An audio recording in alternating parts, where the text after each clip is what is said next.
Hello everyone, my name is Greta. I'm also known as Sandalsticks Theatre. I'm a professional actor, storyteller and puppeteer based here in the UK, and I tell stories of all kinds to all ages. Now it is almost Halloween, so I thought I would tell you one of my favourite Halloween stories. It's called The Magic Spellbook. Now once upon a time, there was a boy called William. And William was a wizard in training with a very experienced and clever wizard. Now, being a trainee, he wasn't allowed to cast any spells or make any potions. No, he had to start at the bottom. And that meant cleaning all the pots and jars and cauldrons, sweeping and mopping the floors. And the most important job was wiping the magic spell book with a duster made out of spider's web. Now this spell book was so special. Only the wizard was allowed to read it. The writing was written in gold ink, and it smelt of mystery and magic. It had a chain round it which was fastened to the table, and the table was fixed to the floor. Now, whenever the wizard would be reading the book, William would walk up and have a look over his shoulders to see if he could get a sneaky peek. But the wizard would shut the book and wait for William to go away. Well, one day, the wizard went out to pick some toadstools for a potion, and he'd completely forgotten to put the chain round the book.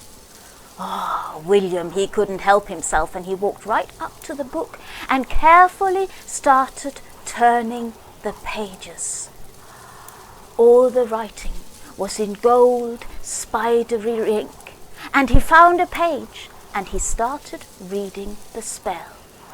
Squishy, squelchy, aquarina, goblino, alla potato, salato, a tomato, arriva!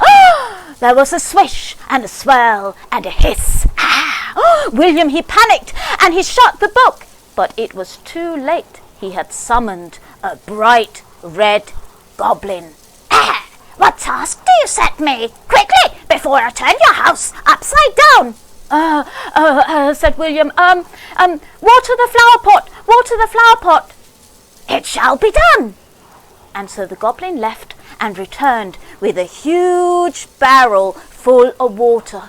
Oh, no, not that much water, said William. You'll make everything wet. But the goblin didn't listen and poured all the water all over the flower pot and washed the flowers right out. Then the goblin got another barrel of water and emptied it on the floor, and another, and another, and another, and all the time William kept shouting, "Stop! Stop! Stop!" The water reached William's knees, and it would soon be reaching his chest, and he thought, the magic spell book, I must save it.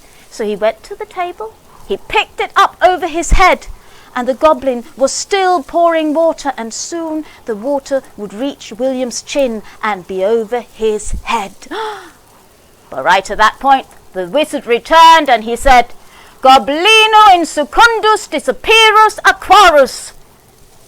And right at that point, all the water flushed out of the door and the room returned to normal. "Well," said the wizard, "at least you kept the book dry, but let this be a lesson to you. Do not meddle with things you do not understand." William never opened the book again. Well, not until years later when he himself was a trained wizard. So that's it. That's one of my favourite Halloween stories. Now, I have a question for you. What would you do if you found a magic spell book? Would you open it? And if so, would you cast one of the spells? And what spell would you cast? Well, let me know in the comments. I'd love to hear, and I'd love to read. Please have a look at my website and also subscribe to my YouTube channel. That would make me very happy. Happy Halloween, everyone, and see you soon. Bye-bye.